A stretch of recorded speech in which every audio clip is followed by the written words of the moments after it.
বিখ্যাত বুজুর্গ মালেক বিন দিনার রহমহুল্লাহ তার জীবনের একটি ভয়াবহ সত্য ঘটনা বর্ণনা করেন। মালেক বিন দিনার রহমহুল্লাহ বলেন, দিনের পথে আসার আগে একদিন আমি সমুদ্র সৈকত দিয়ে হাঁটছিলাম। দেখলাম এক জেলে 7টি বড় মাছ শিকার করেছে। আমার মনে মাছ খাওয়ার লোভ জাগল। আমি জেলের অনুমতি ছাড়াই তার কাছ থেকে একটি মাছ কেড়ে নিতে চাইলাম। জেলেটি বাধা দিলে আমি তার মাথায় একটি আঘাত করলাম এবং জোর করে মাছটি নিয়ে নিলাম। মাছটি তখনও জীবিত ছিল। হঠাৎ সেটি আমার হাতের বুড়ো আঙুলে এক কামড় বসিয়ে দিল। বাড়ি ফেরার পর আমার আঙুলে প্রচণ্ড ব্যথা শুরু হলো। ব্যথার তীব্রতায় আমি ঘুমাতে পারছিলাম না। চিকিৎসকদের দেখালে তারা বললেন, আঙুলে পচন ধরেছে, এটি এখনই কেটে ফেলতে হবে, নয়তো পুরো হাত নষ্ট হয়ে যাবে।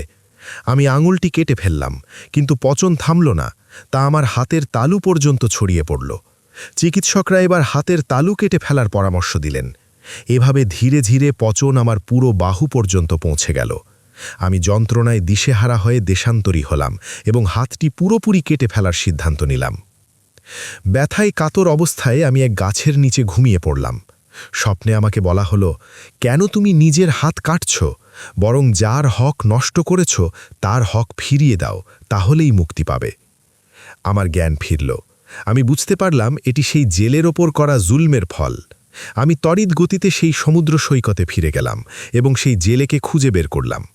আমি জেলের পায়ে লুটিয়ে পড়লাম এবং কাঁদতে কাঁদতে বললাম, ভাই, আমি ভুল করেছি, আল্লাহর ওয়াস্তে আমাকে ক্ষমা করে দিন। জেলেটি আমাকে চিনতে পারল না। আমি তাকে পুরো ঘটনা খুলে বললাম। আমার করুণ অবস্থা দেখে জেলের মন গলে গেল এবং সে আমাকে ক্ষমা করে দিল। জেলেটি ক্ষমা করার কিছুদিনের মধ্যেই অলৌকিকভাবে আমার হাতের সেই পচা অংশগুলো ঝরে পড়তে লাগল এবং ব্যথা একদম সেরে গেল। আমি জেলেকে জিজ্ঞেস করলাম, ভাই, আপনি সেদিন আমার জন্য কি বদদোয়া করেছিলেন? জেলেটি বলল, আপনি যখন আমাকে আঘাত করে মাছটি কেড়ে নিয়েছিলেন, তখন আমি আকাশের দিকে তাকিয়ে কেঁদেছিলাম আর বলেছিলাম, হে আল্লাহ, আপনি এই লোকটিকে আপনার সৃষ্টির জন্য এক শিক্ষণীয় নিদর্শন বানিয়ে দিন।